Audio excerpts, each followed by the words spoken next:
Gotta wear these. Thank you, Kristen, for that introduction. Thank you, Dr. Vaughn, members of the Board of Trustees, members of the administration and faculty, family and friends of the graduates, and most importantly, you, the members of the class of 2015. I am deeply honored and humbled to be with you today. I graduated from the University of Tampa in January of 1968, and I never imagined I would be back here today giving the commencement address. Nor did my professors, my parents, or my friends. While I was an undergraduate, I was a solid C student.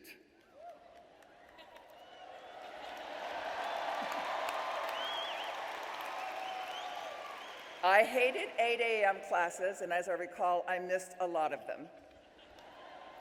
I majored in French, which certainly narrowed my career options.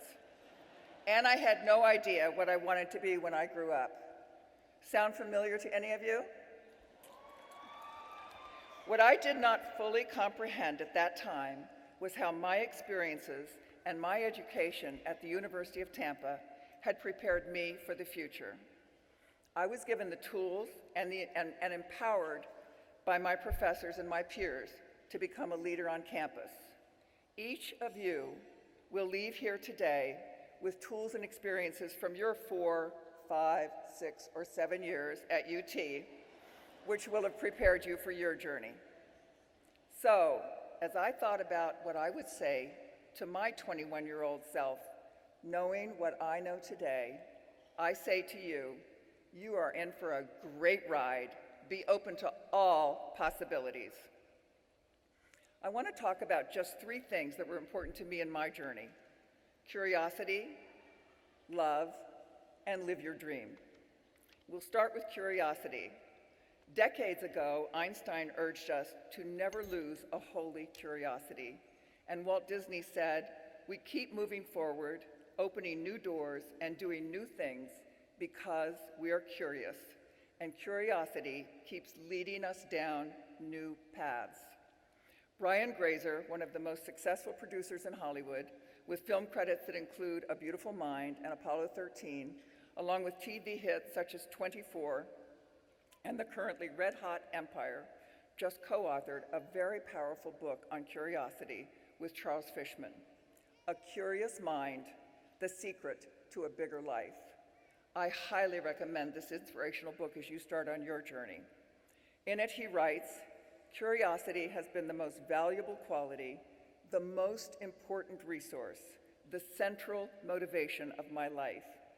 I think curiosity should be as much a part of our culture, our education system, our workplaces, as concepts like creativity and innovation. Curiosity is my most prized trait.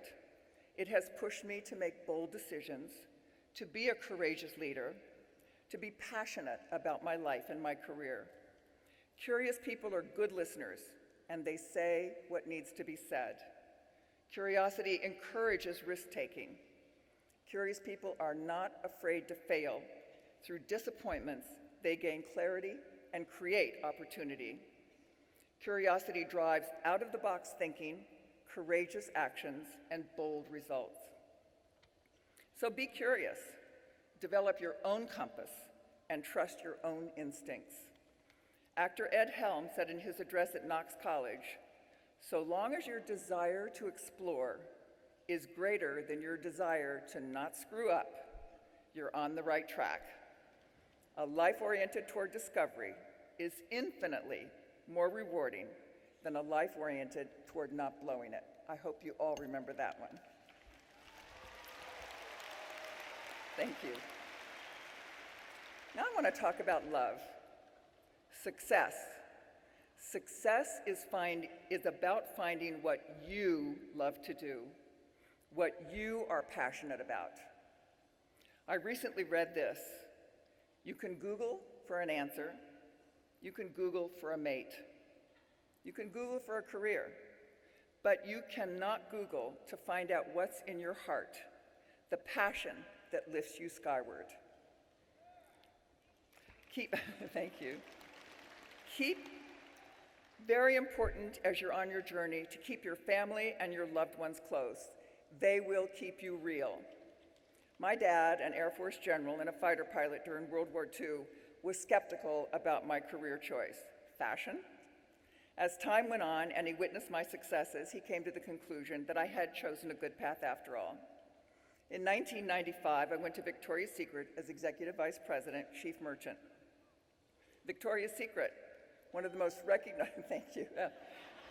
I knew that would get your attention. Victoria's Secret, one of the most recognized brands in the world, a multi-billion-dollar business. I got a big financial package. Gulfstream Ford Jet was my new ride. I could hardly wait to tell my parents. I had arrived. I called home. My mom was ecstatic. She was gushing. My dad said nothing.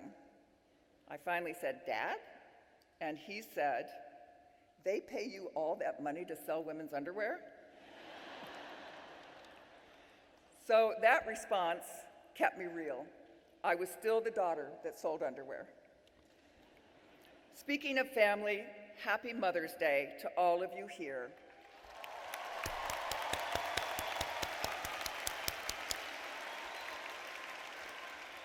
And to my amazing 91-year-old mother in California, we love you all. You are our inspiration.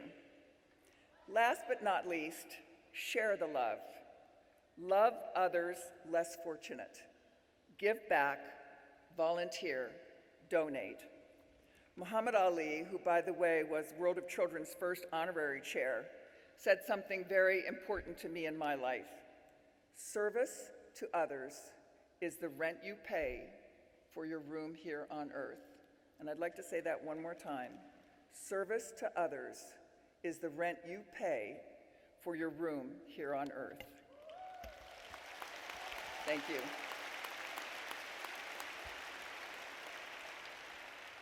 My husband and I are co-founders of the World of Children Award, an 18-year-old international philanthropy serving the world's most vulnerable children and called by the press the Nobel Prize for Child Advocates.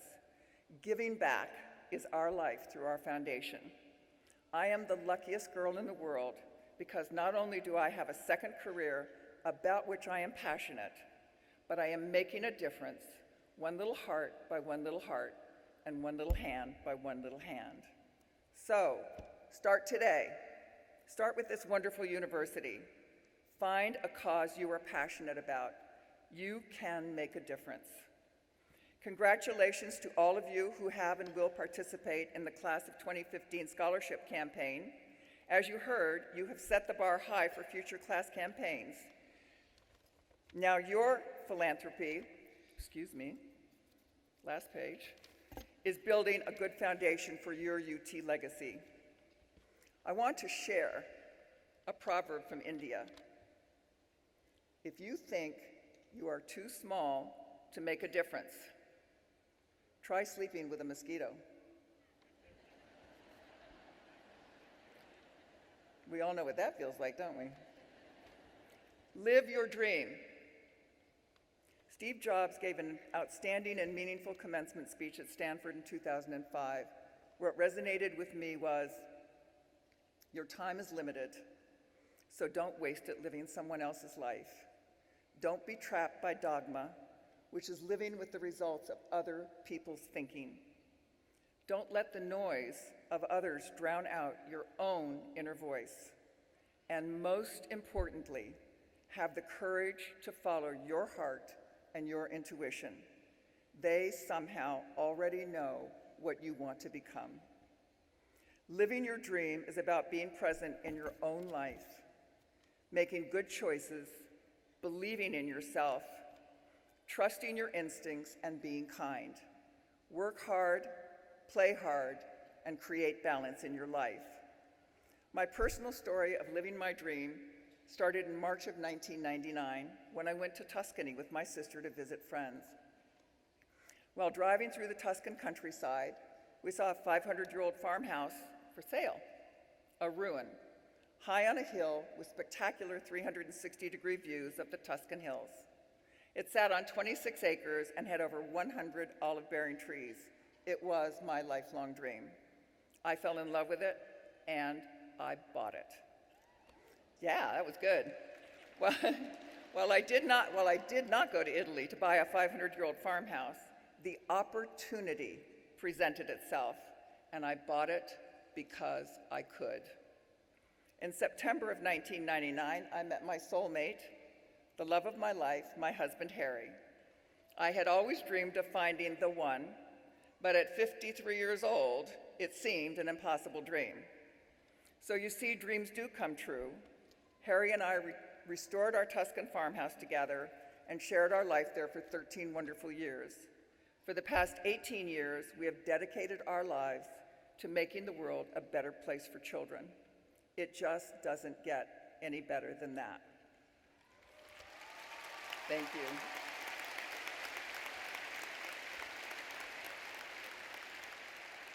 I would like to close with this quote from author George Sanders' 2013 commencement address at Syracuse University. Do all the other things, the ambitious things, travel, get rich, get famous, innovate, lead, fall in love, make and lose fortunes. But as you do, to the extent you can, err in the direction of kindness. Thank you, good luck, have fun, you earned it. Congratulations. Stay right here for a minute. Oh, yeah.